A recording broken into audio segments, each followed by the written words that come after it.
One of my most favorite things are the textiles. So okay. These are Lauren's, these are out of Lauren's brain.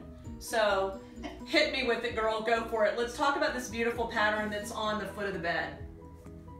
So that one is Fern Star, and clearly I'm obsessed with ferns. You know, they're all over the walls. The outdoor garden that was open up to the room has, like I planted, filled it with fern.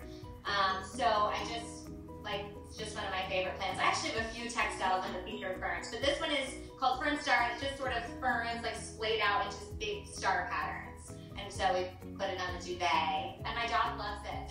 Little Ashby, who coordinates. She does. It's perfect size for her. And she's on, I don't know if you can see them, but she's on what I call squid flower. And so it's just like, it almost looks like a pineapple. It's not a real flower. It's just sort of a doodle, and I really loved it. So it looks kind of like a squid and kind of like a flower. So are most of these textiles based off your doodles? You know, I do not consider myself an artist at all. Like I like have my tongue out when I'm drawing. Yeah, whatever. I'm like concentrating, like, whoa. It doesn't come easily. So if something I'm drawing comes out like a little bit like what I was imagining it would come out as, then I typically will use it and put it into a pattern.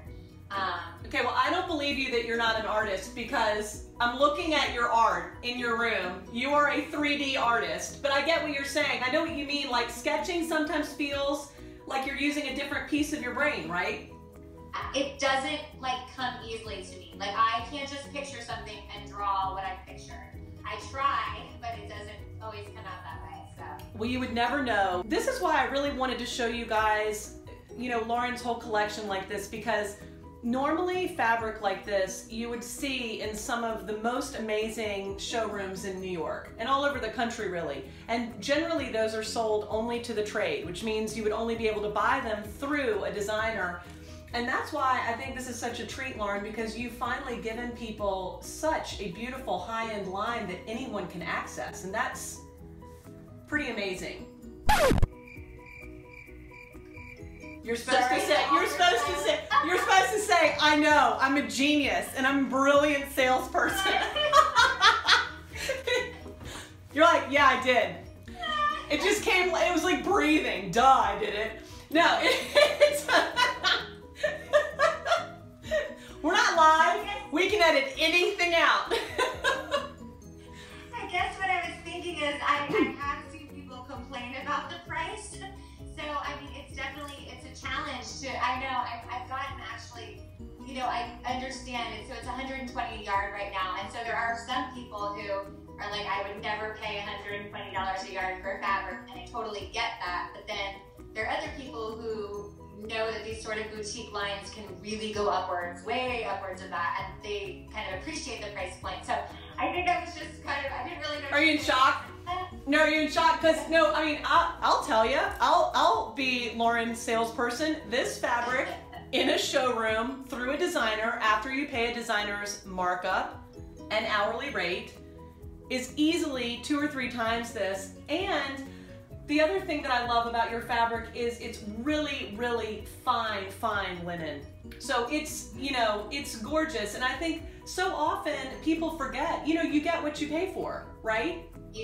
Yeah. So it's Belgium, and yeah.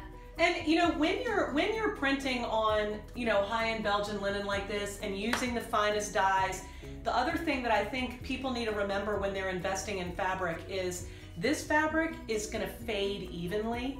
It's not going to dry rot. Do you know what I mean? It's going to stand the test of time. So you're not throwing, you know, good money after bad. This is really an investment, and I mean, I love it. I'll sell you, girl, I'll sell your fabric all day long. I know a good thing when I'm serious. When I saw this, I was like, hallelujah, because I think it really is hard for people to get beautiful fabric like this that's not just to the trade. Yep, it is. So, bravo, bravo. And then this is that cute little, what was the name of it again, Lauren? That cute fabric that was on the pillows? Squid flower. I almost called it octopus flower. We have interesting names for it in the studio. They're all, I bet you do. Delete, cut,